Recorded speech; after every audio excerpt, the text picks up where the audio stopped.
Hay probablemente recursos legales. Se puede ingresar a un paciente en contra de su voluntad cuando se demuestra que el juicio de realidad está alterado. Correcto, es un principio de autonomía, pero siempre tenemos que respetar y conocer la voluntad del paciente. Incluso inferirla a través de los familiares cuando no puede expresarla. Correcto, eso es el principio de autonomía. En el principio de beneficencia, chicos, busca que el médico, en el mismo compromiso que hace con el paciente al momento de atenderlo, le dé la mejor atención, ¿correcto? Y basándonos en las creencias del paciente, sus valores, el costo-beneficio, la expectativa realista y el pronóstico. Incluye qué cosa, ¿no? Mejorar, cuidar y contener cuando la curación no es posible, ¿correcto? Si nosotros nos ponemos y hacemos una catarsis, ¿no es cierto? Catarsis es un término psicodinámico, ¿ya? O hacemos una introspección respecto a nuestras propias conductas como psiquiatras, no me van a dejar mentir, ustedes que van y hacen prácticas en diferentes centros hospitalarios, ¿cuántos de los psiquiatras, correcto? Porque es útil, chicos, hacer juicios, pero juicios críticos constructivos, ¿no es cierto? No juicios críticos destructivos, ¿correcto? ¿Cuántos de sus docentes le explican al paciente qué diagnóstico primeramente tiene? Segundo, ¿por qué le estoy prescribiendo este medicamento? Tercero, ¿cuáles son los riesgos del medicamento? Y cuarto, ¿cuánto tiempo tiene que tomar la medicación? ¿Cuántos de los docentes, de los psiquiatras hacen eso? A ver, de sus jefes de práctica, ¿cuántos hacen eso? Yo creo que mis 5 dedos son cortos para contar los que hacen eso, ¿no? Incluso en la misma administración, en la misma prestación pública. Por eso uno de los principios que yo les enseño, chicos, y eso es algo muy importante en esta clase, ustedes cuando sean especialistas, primero van a ser médicos generales, muchos de ustedes van a ser especialistas, no hagan esa distinción de atención entre la parte pública y la parte privada. Den la misma calidad de atención a sus pacientes. Si den la misma calidad, y con eso ustedes se van a sentir tranquilos, ¿no? Desde sus principios morales, ¿correcto? Y desde un principio ético, la beneficencia, ¿correcto? La no maleficencia, que es justamente ese principio, no primum non nocere, primero no hacer daño. Evitar dañar al paciente, no realizar procedimientos o tratamientos sin justificación en su beneficio potencial, ¿correcto? Y acá sucede muchas de estas cosas, ¿no? Y esto yo lo he visto, chicos, ¿no? Ayer hemos revisado trastornos de personalidad y hemos visto cuál es el tratamiento psicofarmacológico para los diferentes trastornos. Entonces yo he visto con mucha preocupación en muchos pacientes que a pacientes, tanto varones como mujeres, más que todo el riesgo va a ser para mujeres, con trastorno de inestabilidad emocional de la personalidad tipo límite, les recetan ácido valproico. Y es una mujer probablemente en edad fértil. Y recuerden, ¿no? El ácido valproico altera el funcionamiento hepático. 2. En la mujer incrementa el riesgo de ovario poliquístico. 3. Aumenta la ganancia ponderal. 4. Incrementa el acné. 5. Genera caída de cabello. ¿Sí? Entonces, sería algo prudente bajo la evidencia que yo les he demostrado ayer. Y eso les podría poner en un caso clínico, ¿eh? ¿No es cierto? ¿Qué principio no se está cumpliendo de la ética médica al prescribirle valproato a una paciente con trastorno de inestabilidad emocional de la personalidad tipo límite? El principio de no maleficencia. El psiquiatra sabe que está generando eso. Y pónganse a pensar, a ver, que esa paciente se embarace y que esté tomando el ácido valproico. Y que el médico no le pregunte en cada evaluación, el psiquiatra no le pregunte en cada evaluación su fecha de última menstruación. O por lo menos, si es que hay un retraso, no le pide una beta HCG y suspende el ácido valproico. Si digamos la fecha de última menstruación ha sido hace más de 6 semanas, pensando en una posibilidad de gestación, la paciente con todo derecho lo denunciará el psiquiatra o no lo puede denunciar. ¿Y quién va a ganar el juicio? La paciente. ¿Y quién se va a ir al calabozo? El psiquiatra, por no preguntar algo que no demora más de 1 minuto, ¿correcto? Y 2, por no actualizarse, ¿no es cierto? Son cosas que se pueden evitar simplemente por escribir 3 palabras, chicos, ¿se dan cuenta? Y el principio de justicia, ¿no? Esto, chicos, significa distribuir, esto es desde el punto de vista de salud pública, distribuir de manera equitativa los recursos económicos en salud, ¿no es cierto? Y acá hacemos un ejercicio simple, ¿no? Equidad no es lo mismo a igualdad, ¿correcto? La equidad significa de que todos los alumnos que estamos acá, probablemente todos no hemos, digamos, ¿no? Todos no hemos almorzado, ¿ya? Y tenemos una pizza que tiene 80 pedazos, y tenemos los 80 pedazos. Desde un principio equitativo, cada uno debería recibir, si no ha almorzado, cada uno debería recibir una porción, desde un punto de vista equitativo. Pero ¿qué pasa si de los 80, 60 no han almorzado? ¿Sería equitativo darles a cada uno una porción de pizza? No, eso es equidad, chicos. Darle un recurso al que más lo necesita, ¿correcto? Y eso es lo que muchas veces pasa, y hoy día justamente me pasaba, ¿no? Y yo le explicaba al paciente, acá estamos incumpliendo un principio de bioética. ¿Por qué? Porque era un paciente que tenía de salud y que acudía por consulta interna de psiquiatría del Hospital General. Entonces, ¿qué está pasando ahí? Por ejemplo, el mismo sistema público, ¿qué debería hacer? Debería restringir a esos pacientes que reciban una atención. ¿Por qué, chicos? No porque no se los quiera atender. Yo no le he negado la atención, porque si le negaría la atención, ahí sí yo estaría cometiendo un delito. Pero ¿qué pasa, no?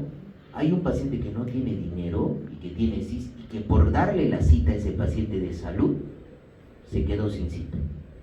¿Eso es equidad? No es equidad. ¿Se dan cuenta, por ejemplo? Y estos principios los van a aplicar, ¿no? Autonomía, no maleficencia, beneficencia y justicia. Y específicamente en psiquiatría, aparte de que se nos presentan estos principios más que todo en la autonomía para deliberar si un paciente es capaz o no de tomar una decisión que se ajuste a sus deseos, eso más que todo en el principio de autonomía, los psiquiatras tenemos los siguientes problemas. El siguiente problema es el desarrollo de una relación afectiva o sexual con algún tipo de paciente que atendemos, ¿sí? Tercero, los problemas derivados de cuestiones que no tengan que ver con el ámbito sexual ni afectivo. Y cuarto, el profesionalismo, ¿sí? Y también dentro del profesionalismo se van a dar cuenta que está la confidencialidad. Yo no puedo estar, digamos, chismorreando, así lo dice Kaplan, ¿eh? En el libro Kaplan, no puedo estar chismorreando el diagnóstico de un paciente, ¿no es cierto? Porque eso es ir contra la confidencialidad, a menos de que el paciente me autorice decirle su diagnóstico, ¿correcto? No puedo estar haciendo eso, ¿sí?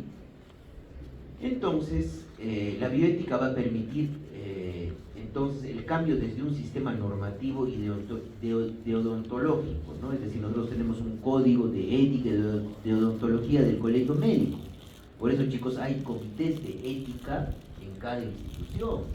Cuando ustedes se colegien, yo les aconsejo, lean el código de ética y de odontología, porque a muchos médicos los llevan a comité de ética.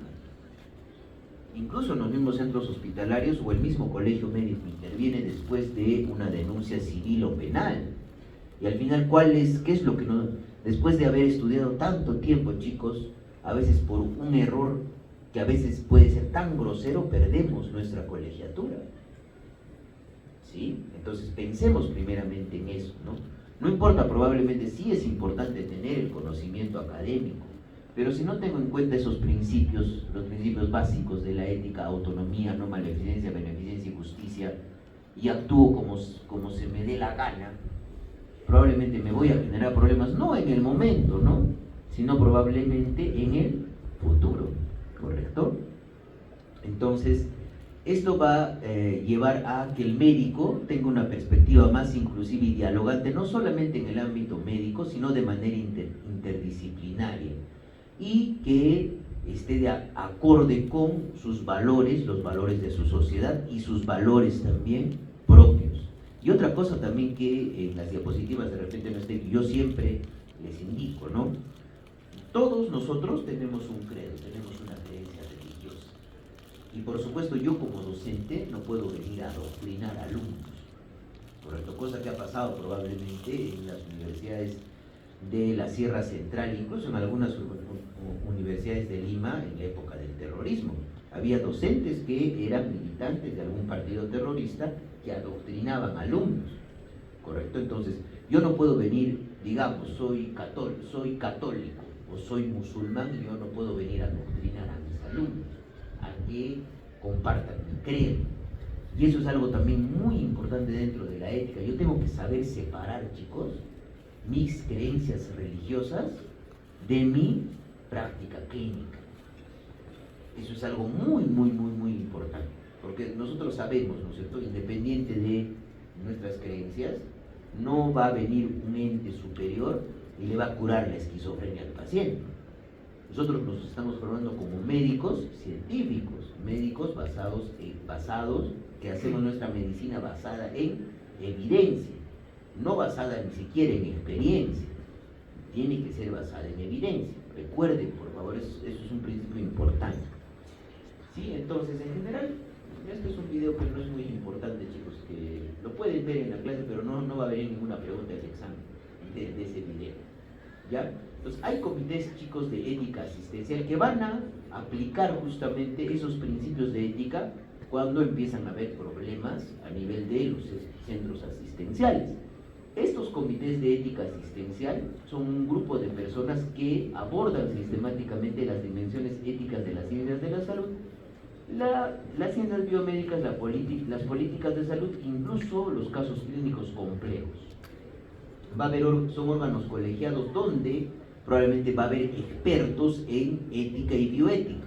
Nosotros, por ejemplo, acá en la universidad tenemos a una docente que tiene bastante experiencia en bioética, que es la doctora Águeda Muñoz. Sí la conocen, ¿no es cierto? Ella ha sido mi docente, ¿correcto? Ha sido mi docente. Entonces, yo muchas veces, cuando me pasan algunos proyectos de investigación para ser revisor del proyecto, le digo al alumno, al tesista: señor tesista, ¿su proyecto ha pasado por el comité de ética de la universidad? No.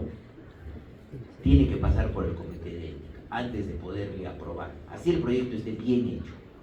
Tiene que pasar por un comité de ética, específicamente cuando se hace una investigación en seres humanos, ¿correcto? Independiente del tipo de estudio que se haga, ¿ya? Entonces, ¿cuáles son las funciones de estos comités de ética asistencial? Primeramente, con su labor consultiva y de asesoría en relación a toma de decisiones de casos clínicos complejos, labor educativa en temas relativos a bioética en cada institución de salud, y labor normativa, identificar los problemas y eventuales soluciones propuestas hacia respectivas direcciones hospitalarias según la normatividad interna o cambios en la manera de hacer ciertas cosas. Por supuesto, chicos, hay un ente, ¿no? Y hay instancias, como yo siempre les he dicho, ¿no es cierto? Por ejemplo, yo soy co-coordinador del curso. Yo no estoy encima de la doctora Yasa. Ella es la que toma las decisiones al final. Y la doctora Yasa no está encima del jefe del departamento, que es el doctor Montañez. El doctor Montañez no está encima del decano. Y el decano no está encima del rector.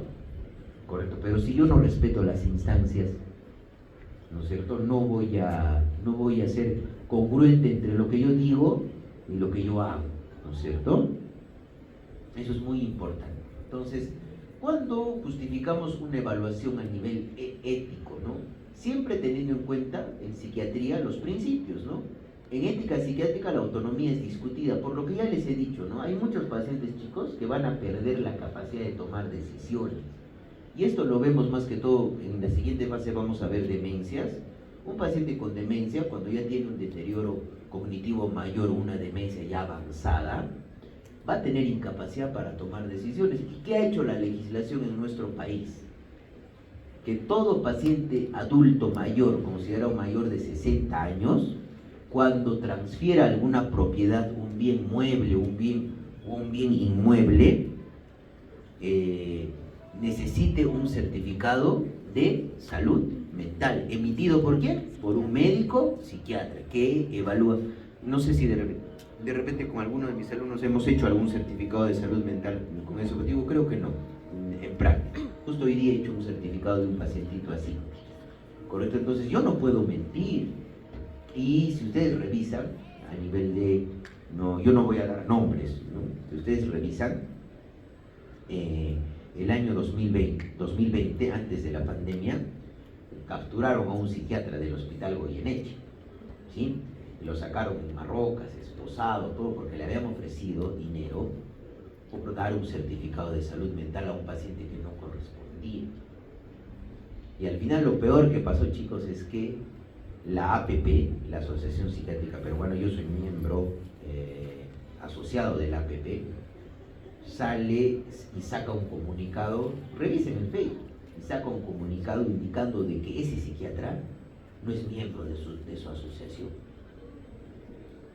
¿Se dan cuenta cuán útil es de repente, cuán importante es ser, digamos, miembro de una asociación? ¿Correcto? Porque al final, si yo era miembro de esa asociación, probablemente la asociación psiquiátrica va a buscar y tiene los medios para contratar un abogado y tratar de ayudarme. El colegio médico también tiene un abogado que me ayude en esos temas, ¿cierto? Entonces, eso es el principio de autonomía. Siempre hay que respetar la decisión del paciente, por más que de repente vaya en contra de repente de nuestros propios principios médicos, ¿no? Por supuesto hay situaciones donde no vamos a respetar el principio de autonomía, donde el paciente tiene una ideación autolítica bien intensa y el riesgo de suicidio es alto. Yo tengo que ingresarlo así el familiar no quiera. Y si el familiar no quiere, me tiene que firmar una exoneración de responsabilidad. Porque si el paciente sale y se suicida, ¿qué me va a decir si yo no le he explicado eso?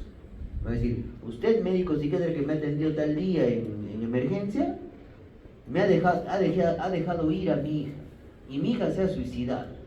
Y si eso va al fuero legal o al fuero penal, eso es negligencia, y eso es actuar por omisión. Y por eso, chicos, es muy importante, y esto yo les inculco a mis residentes, ¿no? Aplicar escalas en la evaluación psiquiátrica. Para eso cuántas veces yo les decía, ¿no es cierto? Apliquemos la escala Satt-Pearson para suicidio. Apliquemos el Siewars para la abstinencia, ¿correcto? Porque nos permite tener una parte objetiva que también va a ir de la mano con la parte subjetiva. Entonces, miren, en la no maleficencia la no maleficencia debe primar siempre sobre la autonomía, chicos, especialmente cuando la capacidad de deliberación del paciente esté deteriorada, ¿no? Y en general, en resumen, esta evaluación ética se justifica para aplicar los principios que ya hemos visto en diferentes contextos culturales y por supuesto también cuando hagamos investigación. Y la justificación de la evaluación ética se basa en aplicar esos principios éticos, ¿no? Recuerden, autonomía, no maleficencia, beneficencia y justicia. Son 4 principios básicos que es fácil de recordar con ejemplos, ¿sí?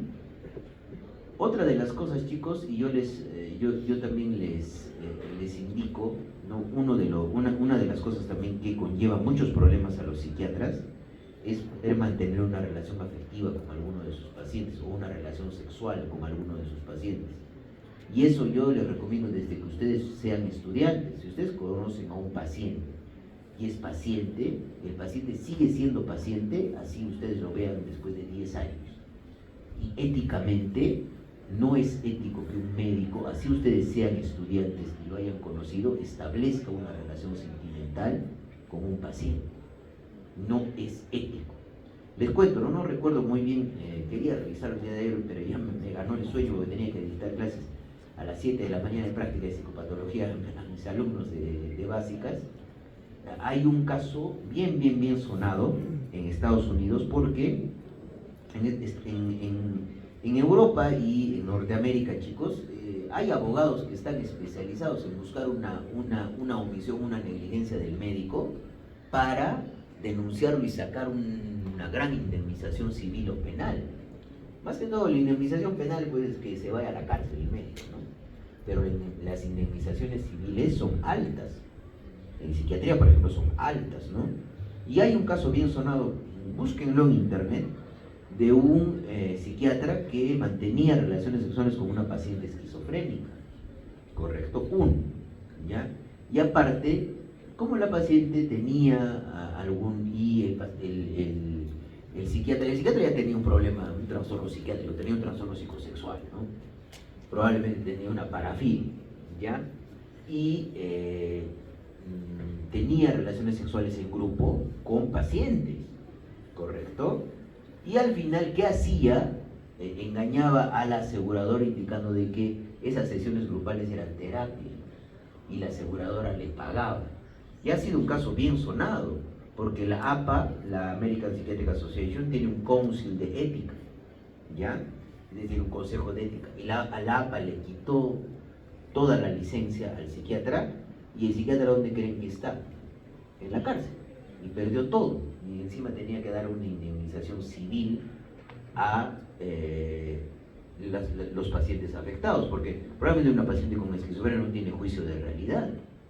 En ese momento sí está descompensada, ¿no es cierto? Eso es algo importante. Igualmente también, chicos, y esto sucede también en pediatría, muchas veces en general el médico no puede establecer ni alguna relación probablemente sentimental, afectivo, sexual o de interés económico, ni con un paciente, ni con los padres de un paciente. ¿Correcto? Recuerden por favor eso. ¿Ya? Recuerden eso. Y eso probablemente les estoy preguntando en un caso clínico que me han dado. Yo como les he comentado, ya le he mandado el domingo a la doctora mis 25 preguntas. Dentro de la clase yo he hecho 2 preguntas. Le he mandado 2 preguntas con ese tema. Entonces, en el análisis ético de los casos clínicos hay un método de caja, chicos, ¿no? Indicaciones médicas, qué se ha prescrito, cuánto tiempo ha durado el tratamiento, preferencias del paciente. Siempre hay que recordar esto, chicos, ¿no? Muchas veces, el paciente nos dice, a mí me cae mal la medicación, doctor. O imagínense, ¿no es cierto? Muchas veces yo he visto también bien alarmado, y a mí me alarma eso, chicos, ¿no? Porque los residentes aprenden eso. Veo que recetan sulpirida como si fuera paracetamol, ¿no es cierto? Y no me van a dejar mentir, en varios servicios recetan sulpirida como si fuera paracetamol, o amisulprida. Imagínense recetarle sulpirida o amisulprida a una paciente mujer sabiendo que esto eleva la prolactina.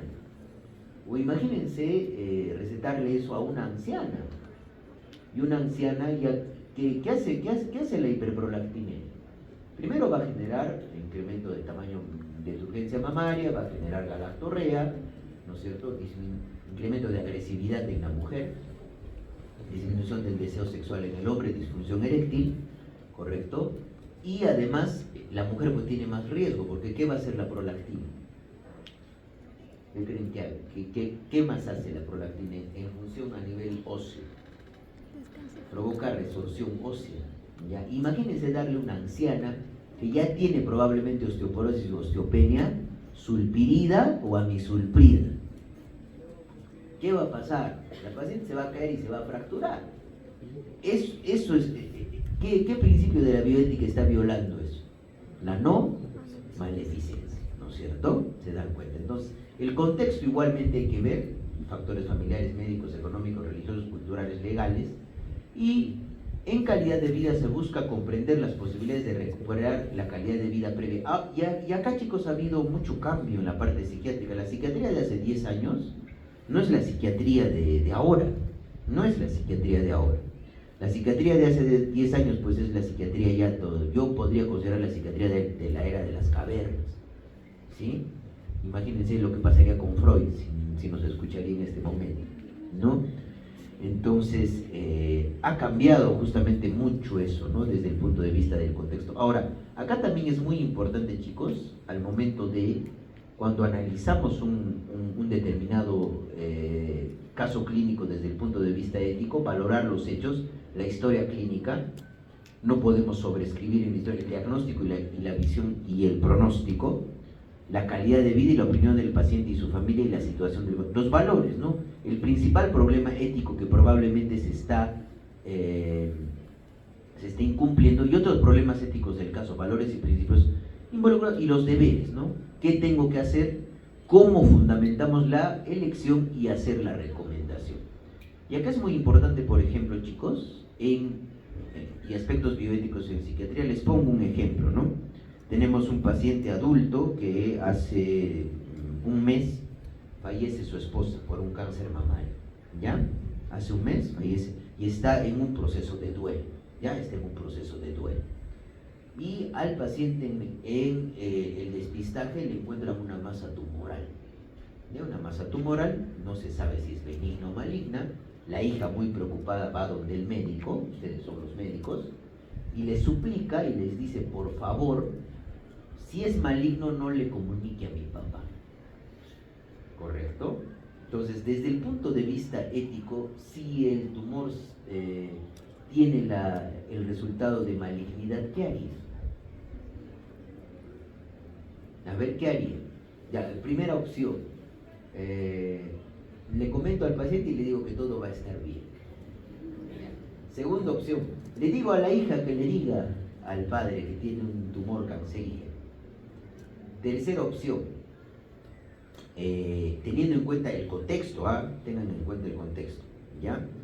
Tengan en cuenta el contexto, el paciente está en un duelo, ¿correcto? Y probablemente pueda ser un cuadro depresivo. Tercera opción, evalúo al paciente y valoro el riesgo suicida del paciente. Cuarta opción, le digo: señor, tiene un cáncer metastásico y va a morir. ¿Cuál es la opción? Evaluar el riesgo suicida del paciente. ¿Se dan cuenta? Ahí me están aplicando principios éticos, ¿no es cierto? Y también recuerden, por favor, que nunca una información médica, yo le puedo decir: señorita enfermera, dígale al paciente de que tiene este diagnóstico. O al estudiante decirle: ¿sabes qué? Dile al paciente que tiene este diagnóstico. No, el médico es el profesional indicado para poder transmitir una determinada noticia y un diagnóstico médico, ¿correcto? Y en general, chicos, ¿no? La bioética y en psiquiatría va a promover la autonomía y el desarrollo del paciente, teniendo en cuenta pues justamente estas diferentes las diferentes declaraciones, ¿no? Y esto es algo muy importante, lo que les decía, ¿no? La confidencialidad. Muchas veces los psiquiatras tienen problemas cuando transgreden el principio de confidencialidad, porque yo no puedo estar yendo por todos los lados diciendo que de repente una persona famosa es mi paciente y tiene este diagnóstico. Va a venir el paciente y me va a denunciar. ¿Y qué va a pasar? Me va a ganar una demanda civil, ¿no es cierto? Y la elección del tratamiento debe incluir información sobre características, alternativas, consecuencias, respetando la capacidad de decisión del paciente. Siempre, chicos, acostúmbrense a hacer eso. Y más que todo en psiquiatría, porque muchas veces el paciente abandona el tratamiento por efectos adversos. Imagínense, ¿no es cierto? Vamos otra vez, de repente algunos de ustedes van a pensar: el doctor se ha agarrado con los pacientes que tienen el trastorno de inestabilidad emocional de la personalidad de tipo límite. Si yo le doy valproato y la paciente aumenta de peso y no le explico que hay riesgo de aumento de peso, una paciente con ese trastorno ¿querrá tomar valproato? ¿Querrá aumentar de peso? No. Y si no le explico, estamos incumpliendo el principio de no maleficencia, ¿no es cierto? Y se debe evitar el uso de medidas forzosas sin consentimiento, chicos, aunque a veces de repente la restricción, es decir, el uso de sujeción mecánica, cuando hay riesgo, sí se tiene que utilizar. Y el psiquiatra no debe de abusar de su posición ni de la vulnerabilidad del paciente, lo que les decía respecto a establecer relaciones afectivas, relaciones sexuales, relaciones económicas con el paciente, y siempre tiene que proteger la confidencialidad médica. Incluso, chicos, cuando a veces a nosotros los psiquiatras nos llaman a declarar frente a un tribunal, yo tengo que dar lo que específicamente me está pidiendo el juez. Yo no puedo decir: no, es que esta persona ha tenido este problema. No, el juez me va a decir: ¿qué diagnóstico tiene el paciente? Tal. Ya. ¿Qué medicación usted le ha dado? Tal. ¿Qué opinión usted puede dar respecto a su recuperación? Doy mi opinión, nada más. Y también nosotros podemos responder a hacer un informe cuando una aseguradora me pida eso, ¿no? Porque muchas veces, nosotros podemos pecar, digamos, desde el punto de vista de bondad en nuestros principios, y de repente querer, sabemos probablemente que una paciente, ingresamos a una paciente con depresión recurrente, con un episodio de depresión mayor grave con síntomas psicóticos, a las 4 semanas ya está mucho mejor, ha mejorado el ánimo, pero le evaluamos en hospitalización, tiene un seguro médico, y nosotros desde nuestra determinación clínica pensamos que esta paciente se podría beneficiar de unas 4 semanas más de hospitalización, pero el seguro le cubre solamente hasta las 4, hasta cuando yo diga que está recuperada funcionalmente, que está recuperada, sin síntomas. Entonces, ha habido estos casos, ¿no?, donde el psiquiatra miente, y eso denota de que la aseguradora lo denuncia al psiquiatra, y el psiquiatra tenga que, uno, ¿no?, probablemente perder la licencia, o dos, tener que pagar probablemente una reparación. Entonces, ¿cuál es qué decisión ustedes tomarían en ese caso? Hacer un informe indicando que la paciente, desde el punto de vista clínico, bajo mi criterio como médico psiquiatra, requiere por lo menos 4 semanas más de hospitalización para mejorar la respuesta. Y ustedes están cumpliendo, y si lamentablemente la aseguradora lo niega, el que va a asumir la responsabilidad es, si es que hay algún evento negativo, no vamos a ser nosotros, va a ser la aseguradora, por haberse negado a prolongar eso. ¿Se dan cuenta? Muchas veces yo les recomiendo a mis alumnos, ¿no? Es 1000 veces pecar por exceso, es mejor pecar por exceso que por defecto, ¿sí? Entonces, acá, estos aspectos éticos, el diagnóstico, siempre teniendo en cuenta el modelo biológico, psicológico, social y cultural. La estigmatización también siempre es un fenómeno al cual siempre lo estamos enfrentando. Lo bueno de la pandemia, chicos, del COVID, es que ha hecho que se pierda ese estigma hacia la psiquiatría. Se ha perdido bastante, y ustedes lo ven en consulta, o todo paciente que va al psiquiatra ha perdido el juicio de realidad. No, ¿no es cierto? Y eso es el relativismo, ¿no es cierto? En pensar que, yo siempre les digo a mis pacientes, ¿no?, así como el corazón se enferma, el cerebro, el pulmón se enferma, el riñón se enferma, el cerebro también se enferma. ¿Y cómo se manifiesta? A través de mi conducta, mis emociones, mi control de impulsos, mis relaciones interpersonales. ¿Sí? La confidencialidad que ya les he indicado, porque es importante, la capacidad, siempre, chicos, hay que tratar de valorar la capacidad de un paciente para que él pueda tomar decisiones, ¿no? Y justicia, teniendo en cuenta el principio de equidad y la intervención y tratamientos voluntarios e involuntarios. Muchas veces, chicos, y acá en nuestras latitudes no sucede eso, ¿no? Pero muchas veces en otras latitudes, en España, en Europa o en Norteamérica, se puede indicar una hospitalización involuntaria, pero viene el fiscal y verifica que este paciente tiene que ingresar de manera involuntaria, así el paciente no quiere, ¿sí?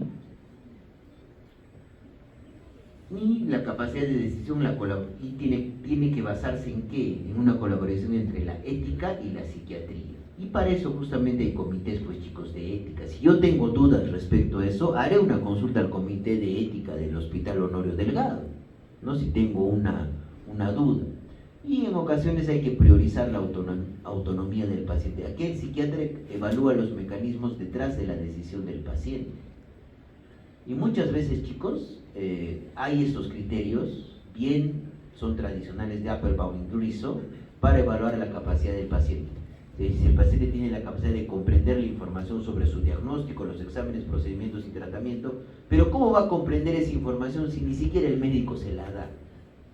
A ver, ¿sí? Apreciar su situación general, usar la razón para decidir y comunicar la decisión. Y en general, chicos, la bioética, tanto desde la perspectiva del médico como de la salud mental, se considera solamente como una alteración orgánica, sino como un episodio de la biografía y de su entorno cercano. Yo no tengo que valorar solamente al paciente, tengo que valorar su patobiografía, ¿correcto? Y además su contexto social y familiar. Hay límites, chicos, ¿no?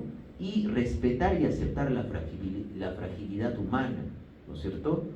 Yo hace 10 años probablemente podía hacer guardias continuas, ¿no es cierto? Cuando hacía mi internado, hacía 36 horas continuas de guardia. Yo el anterior lunes he hecho guardia, el domingo he hecho guardia y les he dictado a mis alumnos clases prácticas de corrido.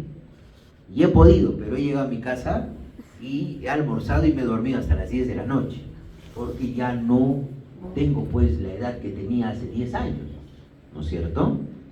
Y todos envejecemos, ¿sí? Incluir aspectos éticos en la formación de especialistas, y esto es muy importante, chicos. ¿Quién es probablemente el único profesional de la rama de la medicina que utiliza la empatía para su evaluación? El psiquiatra, ¿sí? Habilidades comunicativas y autocuidado son necesarios en la consultoría en ética. Y planificación ético-jurídica, esto tiene que ver, chicos, con más que todo componentes que la sociedad da, ¿no? ¿Se acuerdan que ustedes lo han visto, ¿no? Ha habido un caso bien sonado de una paciente que hace mucho tiempo estaba buscando, incluso llegó al Tribunal Constitucional. Era una paciente con esclerosis lateral amiotrófica, Ana, no recuerdo su apellido, Ana Estrada, muy bien, que buscaba la eutanasia y al final le dieron la eutanasia y era su derecho, ¿correcto? Era su derecho. ¿Sí? Entonces, ahí siempre nosotros tenemos que pensar que mis derechos llegan hasta donde comienzan los derechos de otros. Y yo como médico tengo derechos y también tengo deberes, ¿correcto? Pero, ¿qué ocurre cuando esa libertad se extiende a aquellos momentos en los que están alteradas nuestras capacidades mentales y queremos seguir decidiendo qué hacer o cómo sobrellevar esos episodios de crisis? Un paciente, por ejemplo, chicos, que está con un brote psicótico agudo y se lesiona la oreja, como ha sucedido, por ejemplo, con Vincent Van Gogh, que tenía trastorno afectivo bipolar, ¿no es cierto? Y en un episodio maníaco se seccionó la oreja, ¿correcto? ¿Qué hacer en esos casos? Acá hablamos de paternalismo, ¿no? Y hay un paternalismo global y hay un paternalismo parcial. Al final, chicos, ya no hay mucho esto del paternalismo, ¿no?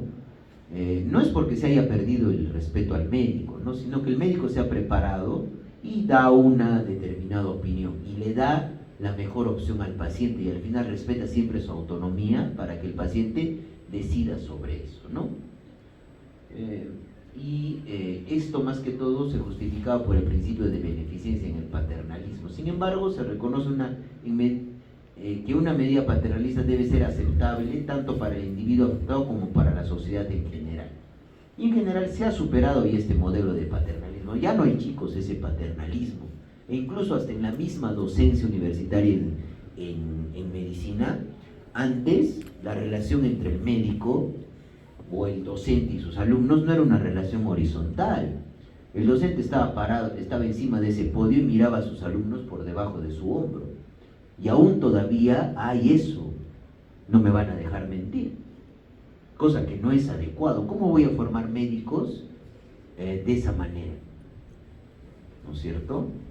¿Qué va a aprender el médico? Que cuando yo sea médico voy a estar por encima de los demás, que mi título me garantiza que yo soy mejor que los demás, cuando no es así, ¿no es cierto? La valía de una persona no depende única y exclusivamente de los títulos que uno tenga, ¿correcto? Y algo también muy importante, recuerden esto, chicos, ¿no? El dinero nos da comodidad, pero ¿me garantiza que sea feliz? No. Y eso es, chicos, lo bonito de la psiquiatría, la parte filosófica que nosotros vemos en el ser humano, ¿sí? Y respuesta actual, ¿no? Siempre respetar la autonomía del paciente, sobre todo teniendo en cuenta el código de Nuremberg, la declaración de Helsinki y los modelos integrales, ¿no? Discapacidad psicosocial. Recuerden, chicos, que hay pacientes que al final tienen un carnet de CONADIS, ¿no? Del Consejo Nacional de Discapacidad, y para poder tener un carnet de CONADIS pasa por diferentes especialidades para ser valorados y un comité en el hospital da esa discapacidad. Incluso nuestra misma legislación hace que un paciente con un carnet de CONADIS reciba una pensión, y es ya la preocupación y la normatividad que da el Estado a este tipo de personas, ¿sí? Eso es una discapacidad. Y la discapacidad psicosocial. Más que todo los diagnósticos, chicos, que nosotros relacionamos, yo no le voy a dar pues una discapacidad psicosocial a un paciente que tiene un trastorno obsesivo compulsivo de la personalidad. No, pues, la discapacidad psicosocial va hacia los trastornos psiquiátricos mayores, esquizofrenia, trastorno afectivo bipolar o la demencia, ¿correcto? Yo no le voy a dar una discapacidad psicosocial a un paciente que tiene un trastorno de pánico, porque eso requiere tratamiento y sabemos que con tratamiento eso puede mejorar, ¿sí? Recuerden por favor eso. Y el diagnóstico, se evalúa el bienestar del paciente, su funcionamiento básico, debe contar con un diagnóstico clínico proporcionado por el psiquiatra y este deberá ser considerado de gravedad. Y la duración del diagnóstico debe ser de mayor a 2 años o en su defecto que causa malestar clínicamente significativo a la persona, su funcionamiento psicosocial y barreras en su entorno que dificulten su desenvolvimiento. Yo he visto, chicos, ¿no? Y muchas veces incluso hasta hay consultorios donde, en Lima he visto esta noticia, ¿no? Ah, usted quiere descanso médico, 50 soles por cada día de descanso, ¿sí? O yo he visto, chicos, un psiquiatra, no voy a decir el nombre, que le diagnostica trastorno mixto ansioso depresivo a un paciente, le da descanso de 8 días y después le da de alta médica. ¿Eso es ético? A ver, dime. Un paciente con un trastorno mixto ansioso depresivo se recupera en 8 días. ¿En cuánto tiempo actúa los antidepresivos? 2 a 4 semanas. Si ustedes son médicos auditores y auditan esa historia, ¿quién se va a ganar el problema?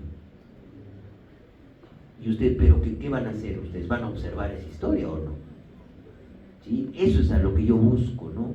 Que tengan razonamiento clínico, ¿sí? Y siempre teniendo, chicos, un abordaje integral, el enfoque desde el punto de vista biológico, psicológico, social, las políticas y la atención en salud, esto depende netamente del gobierno y el profesionalismo en la salud. Siempre, chicos, hay que tratar de ser profesionales. Lo que yo les decía, ser profesional significa separar mis creencias, mis credos y mi ideología de mi práctica clínica, ¿correcto? Y respetando siempre los principios que les he explicado en Química. Y para esto justamente, chicos, hay pues, ¿no?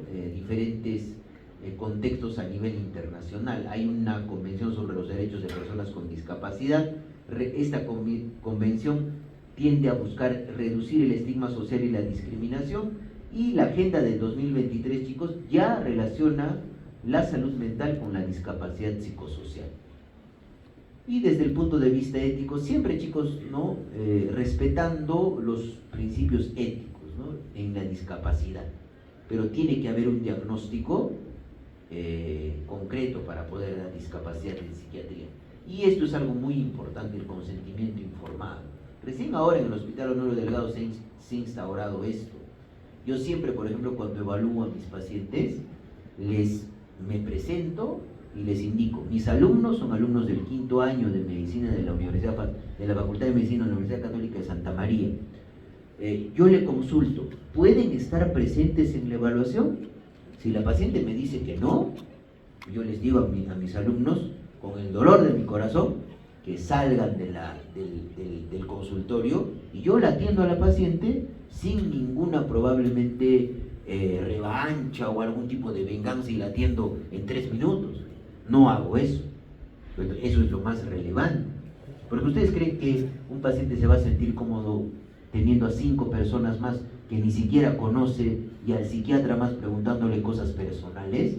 No, pero hay pacientes que sí son abiertos y permiten la evaluación, ¿correcto? Para eso hay ese consentimiento informado, ¿no? Por supuesto que hay limitaciones, chicos, y a veces justamente una de las limitaciones es lo que ayer les decía, ¿no? En los conflictos de intereses. Yo por lo menos, bajo mis principios, ¿sí? Nunca acepto, chicos, nunca acepto que un laboratorio me pague un congreso. Nunca acepto eso. Yo pago mis capacitaciones, yo me compro mis libros. No acepto eso, chicos. Y eso es un principio ético y moral, pero propio, mío, ¿no?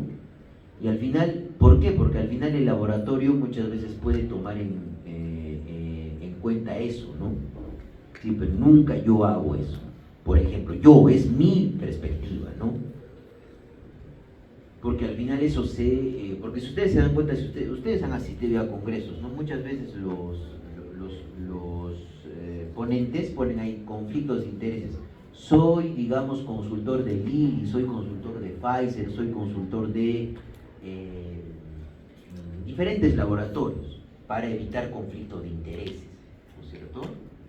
Y documentos. Esto, chicos, es también algo muy importante porque muchos pacientes pueden dar un documento de voluntad anticipada. Es decir, si es que tengo una demencia, tal persona va a tomar mi tutela o mi curatela para poder tomar una decisión sobre mí mismo y sobre mis bienes. Eso es documento ahora, el uso de la inteligencia artificial en psiquiatría y el uso de la inteligencia artificial está revolucionando las cosas, chicos, ¿no? Pero jamás pues va a reemplazar al ser humano. Porque yo puedo, por ejemplo, crear una inteligencia artificial junto con un ingeniero de sistemas que reproduzca un holograma mío acá y les hable todo lo que estoy hablando ahorita, pero no va a dar las inflexiones, no va a poder dejar participar a los alumnos, simplemente va a repetir cosas, ¿correcto? Ese es probablemente, aunque sí sirve en algunas cosas para predicción, por ejemplo, de riesgos, sí, desde el punto de vista matemático, pero siempre en psiquiatría va a primar, y en medicina siempre tiene que primar el criterio clínico hecho con un razonamiento clínico. Y eso es lo que de repente a veces falta en la formación de los médicos. No formar médicos que tengan conocimientos, sí, los conocimientos son importantes, pero que tengan un juicio clínico y aprendan a razonar clínicamente. No aprendan a que cada vez que yo veo a un paciente con agitación le meto aloperidol, sino yo tengo que ver por qué ese paciente está agitado, ¿sí? Y finalmente, chicos, la privacidad, el consentimiento informado, la parte social y cultural, la formación profesional es lo que nosotros estamos haciendo. Se puede utilizar la inteligencia artificial y siempre con responsabilidad y supervisión. Y esto es algo que muchas veces pasa, chicos, en psiquiatría, ¿no? Por ejemplo, yo dejo a un residente atender. Yo creo que ninguno de mis alumnos de mis grupos ha visto, en la tarde sí pasa esto, ¿no? Y yo tengo que supervisar la actividad del residente. No puedo dejarlo al residente, y también yo les he indicado esto cuando hemos comenzado nuestro curso, ¿no es cierto? Que si alguno de sus docentes los deja con residentes, me lo comuniquen inmediatamente, porque al que se le está pagando para que les enseñe es al asistente, no al residente, porque el residente tampoco no está capacitado aún y no es psiquiatra aún para poder enseñar a un alumno, ¿correcto? Eso no es algo ético. Ya se están dando cuenta qué docentes son éticos y qué docentes no son éticos, ¿sí? Se dan cuenta ustedes mismos de eso, ¿sí? Y es útil, ¿no? Va a haber una relación dinámica, ¿sí? Va a estar en evolución y vamos a esperar todavía qué más nos va a deparar en años futuros esto, ¿no? Y tenemos un caso clínico, chicos, de la cobertura mediática del primer caso penal de Bélgica relacionado con la eutanasia para pacientes psiquiátricos, un análisis de contenido de periódicos y revistas, ¿no? Bélgica es uno de los pocos países del mundo donde la eutanasia por sufrimiento insoportable causado por un trastorno psiquiátrico es legalmente posible. Y en abril de 2010 se practicó la eutanasia a una mujer belga de 38 años con trastorno límite de personalidad y o autismo tras una denuncia de la familia. 3 médicos fueron remitidos al tribunal de lo penal por el cargo de asesinato por envenenamiento. Ahora va a haber, pues, hay que ver también el código belga, ¿no? Cuáles son probablemente las patologías psiquiátricas que son consideradas para la legislación belga como mayores que puedan requerir eutanasia y sufrimiento global, ¿no? Y como conclusiones, chicos, tenemos que la bioética implica la aplicación de estos principios éticos en el contexto de la salud mental, va a permitir tomar decisiones respetando la autonomía y el bienestar del paciente mientras consideramos estos avances tecnológicos y las complejidades de la práctica clínica. Con eso, chicos, hemos terminado. Gracias por su atención.